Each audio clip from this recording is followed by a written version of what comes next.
Assalamualaikum warahmatullahi wabarakatuh. Hari ini dalam jelajah ataupun ziarah kasih kami di Bukit Cawi, singgah lastnya kita makan tengah hari di Desana, ikan perkasam Desana. Pengusaha dia tadi Kak Rohana kita yang mengusahakan ikan perkasam dengan suami kalau ada yang teringin boleh telefon.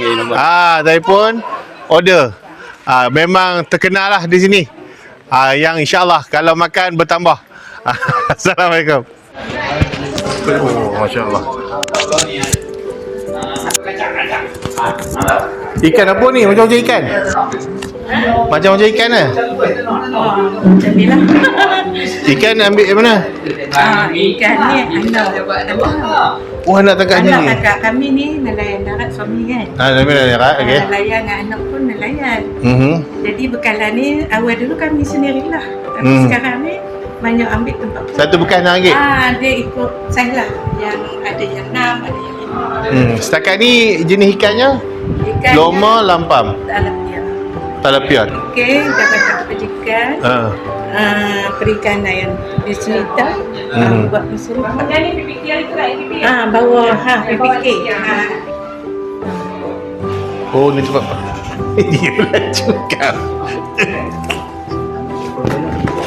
Oh, buat ni tempat nyimpan.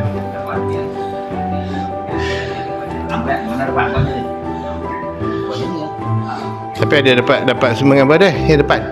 Bengkel. Depan. Depan sekali.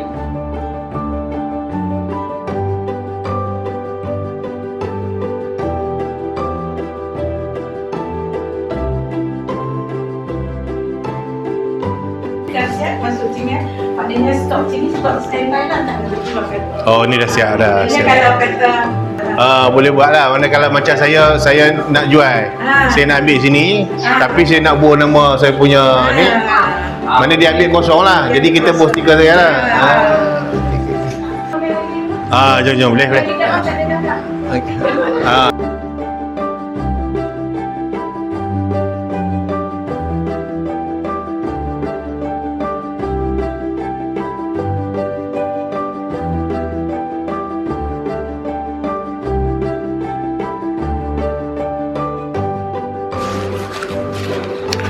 Kita beli ikan perkasam balik biar tambah selera.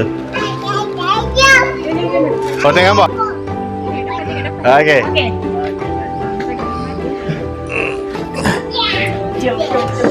Jom jemput. Bapak jemput. Walil mu'minin minat wal muslimin minat rahmatika ya arhamar rahimin walhamdulillahirabbil alamin. Okey, Assalamualaikum. Hari ni kita selepas pada ziarah kasih di Bukit Cawi dengan Taman Tan Sri Megat Junid. Kita singgah di tempat di Perkasam di sana. Tengok menu-menu dia, masya-Allah.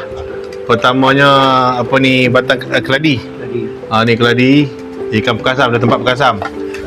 Kemudian itu ikan kering, ikan sepat. Tu masak apa ni nak? Masak lemak ikan ruan. Tilapia. Tilapia dan ulam-ulam dia. Sambal belacan. Empona.